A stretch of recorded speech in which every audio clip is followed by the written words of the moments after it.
মরণ শয্যা রোগ থেকে প্রতিবন্ধকতা সবকিছুকে জয় করে অদম্য ইচ্ছা শক্তি দিয়ে বাবা মায়ের ভালোবাসায় উচ্চ মাধ্যমিক পরীক্ষা সম্পন্ন করল ইসলামপুর গ্রামের যুবক আরিফ শেখ।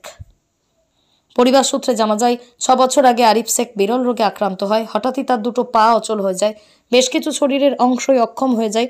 বেজায় চিন্তিত হয়ে পড়ে তার বাবা মা।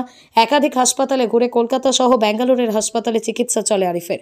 একদিকে মরণ শয্যার রোগে, অন্যদিকে পড়াশোনায় অদম্য ইচ্ছা শক্তি। মরণ শয্যার রোগ থেকে শারীরিক প্রতিবন্ধকতা সবকিছুকে জয় করে মাধ্যমিক পরীক্ষার পর এবার উচ্চ মাধ্যমিক পরীক্ষাও সম্পন্ন করল আরিফ। বুধবার শেষ হলো উচ্চ মাধ্যমিক পরীক্ষা। মাধ্যমিক পরীক্ষায় 51% নম্বর পেয়েছিলেন। উচ্চ মাধ্যমিকেও ভালো পার্সেন্টেজ নম্বর পাওয়ার আশা ছিল আরিফের অদম্য সাহস, ইচ্ছা শক্তিকে কুর্নিশ জানিয়েছে শিক্ষক মহল থেকে বিশিষ্ট মহল। উচ্চ মাধ্যমিক পরীক্ষা সেন্টার ছিল ধুলিয়ানের কৃষ্ণপীঠ কুমার সন্তোষ কুমার স্মৃতি বিদ্যাপীঠ। আরিফ জানান, বাবা মায়ের পাশাপাশি আমার স্কুলের ভাষায় পাইকর থেকে আমি অনেক ভালোবাসা সাপোর্ট পেয়েছি। পাশাপাশি আমার পরীক্ষা সেন্টার কৃষ্ণকুমার সন্তোষ কুমার স্মৃতি বিদ্যাপীঠ স্কুলের শিক্ষকরা আমাকে সহযোগিতা করেছেন।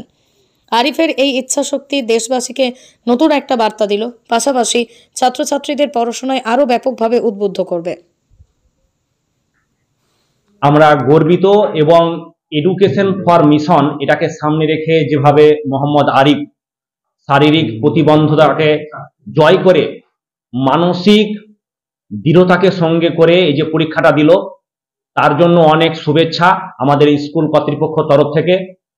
আমাদের মাস্টারমশাই টিআরসি আব্দুল কবির থেকে শুরু করে আমাদের সমস্ত স্টাফরা এখানে আছেন এবং পরীক্ষা চলাকালীন থেকে শুরু করে যখন শুরু হয়েছিল, আজ যখন পরীক্ষা সমাপ্তির পথে, তখন বিভিন্নভাবে সে জল হোক বা মানসিকভাবে যে একটা মোটিভেট করা, ইন্সপায়ার করা, সেই ব্যাপারটা আমরা যতটা সম্ভব ওর পাশে দাঁড়িয়েছি এবং আরিফ ছাত্রসুলভ ব্যবহারের মধ্য দিয়ে শিক্ষা পরীক্ষা এটাকে মূল মন্ত্র করে যেভাবে আজ অব্দি পরীক্ষাটা ভালোভাবে দিল, তার ভবিষ্যৎ আরো সুনিশ্চিত হোক এবং ঈশ্বরের কাছে প্রার্থনা করি যাতে সে সুস্থতার দিকে ক্রমশ এগিয়ে যায় এবং শুধুমাত্র মুর্শিদাবাদ বা পশ্চিমবঙ্গ নয়, ভারতবর্ষে একটা অন্যতম দৃষ্টান্ত রাখতে চলেছে সে।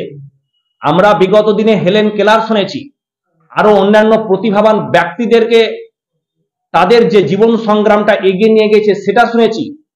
আরিফ এই শামশেরগঞ্জ ব্লক থেকে, মুর্শিদাবাদ থেকে এমনই একজন আইকনিক স্টুডেন্ট।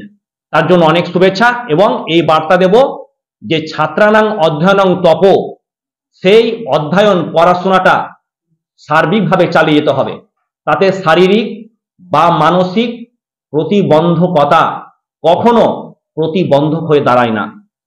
নমস্কার, আমি শঙ্কর পাল, এই স্কুলের অ্যাসিস্ট্যান্ট টিচার, আমার সাবজেক্ট ইংলিশ।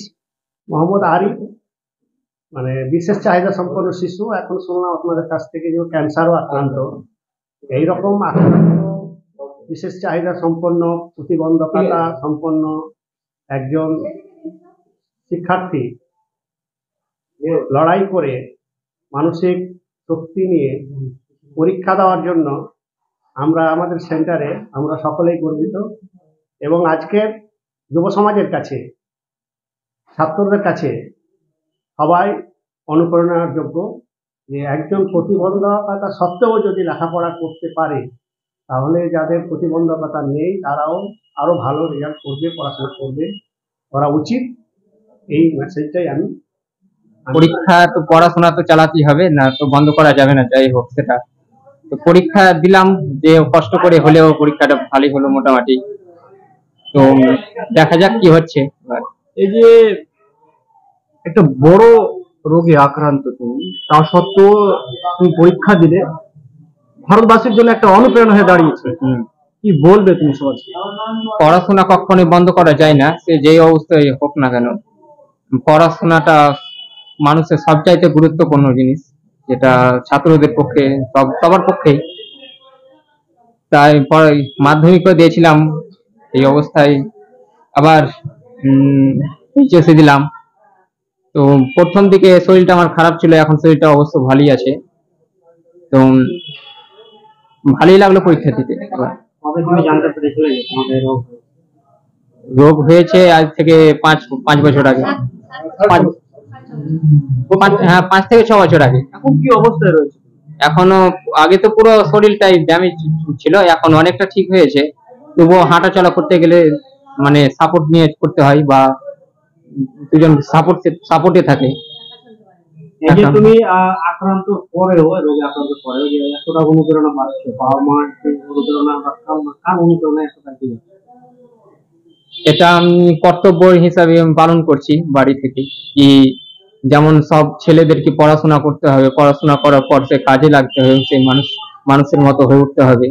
তার জন্যই আমি এটা হাল এখনো ছেড়ে দিই। বন্ধু বা পরিবার থেকে বলেনি না না, পরিবার আমাকে যথেষ্ট সাহায্য করেছে, হ্যাঁ সাপোর্ট করেছে, এবং সব দিক দিয়ে আমাকে সাহায্য করেছে পরিবার। কোথায় বাড়ি? আমার বাড়ি ইসলামপুর। কোন স্কুলে পড়াশোনা করছো? ভাষাদাইকর হাই স্কুল। এখন কোন স্কুলে পরীক্ষা দিচ্ছ? এখন সুভাষ স্কুল। কত নাম্বার পেয়েছিলে মাধ্যমিক যখন পরীক্ষা দাও? মাধ্যমিকের নাম্বারটা কমই ছিল, এই 60 আশপাশ ছিল। এবার কত টাকা? এখন আশা করছি ওর থেকে ভালোই হবে। এখন এই রোগটা রিকভারির দিকে কি আগাচ্ছে? হ্যাঁ, এগোচ্ছে। সামনে কি পরিকল্পনা রয়েছে তোমার? পরিকল্পনা দেখা যাক, এখন সেটা এখনো ভাবিনি। এখন শরীরের দিক দিয়ে মানে শারীরিক যেহেতু এখন প্রবলেম আছে, সেটার দিকে এখন বেশি গুরুত্ব দিচ্ছি, কিভাবে সুস্থ হওয়া যায়। তার জন্য ব্যাঙ্গালোরে গেছি, কলকাতা গেছি, এখনো ডক্টর চলছে। সন্তোষ কুমার, কৃষ্ণ কুমার সন্তোষ কুমার স্কুলে পরীক্ষা দিলে শিক্ষকরা কেমন সহায়তা করলো তোমার? ভালো করলো। তোমার নাম? এমডি আরিফ, বাড়ি ইসলামপুর।